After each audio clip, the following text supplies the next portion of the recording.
Ана махаббаты. Ас үйде тамақ әзірлеумен әбігерге түсіп жатқан анасының жанына ұлы жүгіріп келді. Ештеңе деместен бір жапырақ қағазды қалтасына салып кетті. Анасы жай ғана жымиды да қолдарын алжапқышқа сүрте бастады. Бұрыштағы орындыққа отырып қағазды ашты.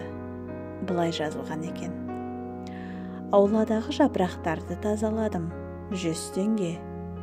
Бөлмемді жинадым, 80 теңге. Дүкенге бардым, 200 теңге. Қоқыс шығардым, 50 теңге. Үй тапсырмасын орындадым, 150 теңге. Көршінің затын апарып бердім, 90 теңге. Барлығы 670 теңге деп жазылған екен. Осы сәтте баласы анасын аңдып отырған болатын.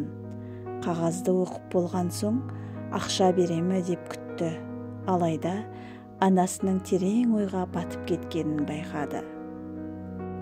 Анасы көп ұзамай қолына қаламсап алды да парақты теріс айналдырып мынаны жазуға кірісті: 9 ай бойы барлық ауырлықтарға шыдап, толғақтың қиындығын бастан өткердім, тегін. Түні бойы жылағаныңда ұйықтамадым, ауырғаныңда дәрігерге апардым, үнемі жаныңда болдым, тегін. Сені жуындырып, нәжісіңді тазаладым, киімдеріңді түктедім, тегін.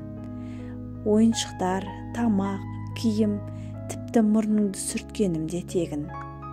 Сені жығылып қалама деп уайымдаған және әлі де уайымдайтын сәттерім үшін тегін. Балапаным, менің саған деген жүрек толы махаббатым да тегін. Жазылғандарды оқып біткен баланың жанары жасқа толып, анасына қарады да: анашым, мен сені қатты жақсы көремін деп қапсыра құшақтады да көзіндегі жасын бұлақтай төгіп жазған қағазына барлығы төленді деп жазып қойды.